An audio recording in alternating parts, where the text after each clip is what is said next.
First నుంచి ఏం చెప్తున్నాను, తన కూతుర్ని తండ్రి బలిచ్చినట్టుగా అక్కడ రాసి ఉంటే చెప్పండి.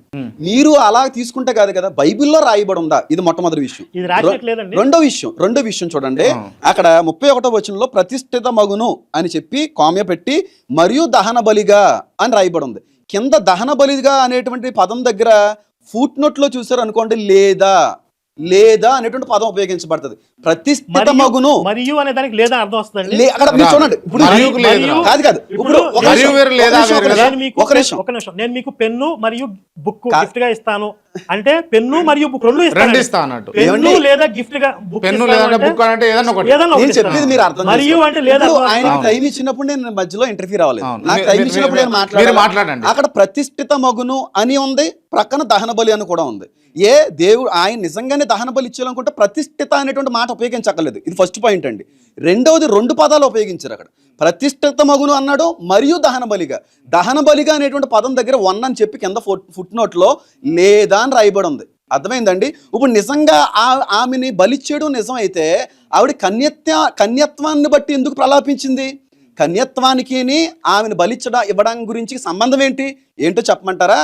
దేవుడికి ఆ బిడ్డను ప్రతిష్ఠితం చేసిన తర్వాత వాళ్ళు పెళ్లి చేసుకోకూడదు.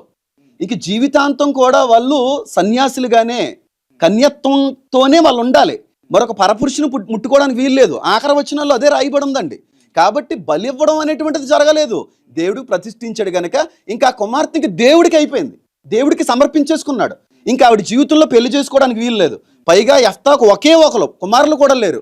కాబట్టి ఇంకా సంతానోత్పత్తి అనేటువంటిది లేదు, జనరేషన్స్ అనేటువంటిది పెరగడానికి లేదు.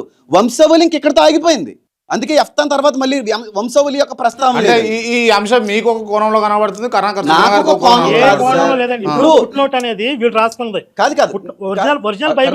ఒక్క నిమిషం అండి. ఇప్పుడు ఆయన ఏమన్నారంటే, నేనేమన్నానంటే స్టార్టింగ్ లో దహన బలి తండ్రి అంతట తండ్రిగా కుమార్తెని ఇచ్చినట్టుగా ఉందా అని అడిగాను. ఇప్పుడు అబ్రహాము ఇస్సాకుని తీసుకుని వెళ్ళి దహన బలి మీద పడుకోబెట్టినట్టుగా ఉంది. మరి యెఫ్తా తన కుమార్తెని తీసుకెళ్ళినట్టుగా ఉందా అని అడిగాను. లేదండి, మొత్తం అంతా క్లియర్ గా బైబిల్లో రాయలేదండి అన్నారు. సరే, మీరే కదా అన్నారు సార్. ఎవరన్నారు? నేను క్లియర్ గా రాయలేదు. ఇప్పుడు మొత్తం అంతా బైబిల్లో రాయలేదు. ఎగ్జాంపుల్ కూడా చెప్పాను. ఇప్పుడు శివారెడ్డిని చంపుతాను శపథం చేశాడు, తాను చేసిన శపథం ప్రకారం చేశాడు అంటే అవును, కరెక్ట్ గా. దానికంటే ముందు ఏమన్నారంటే, మొత్తం అంతా బైబిల్లో రాయలేదు అని అన్నారు మీరు.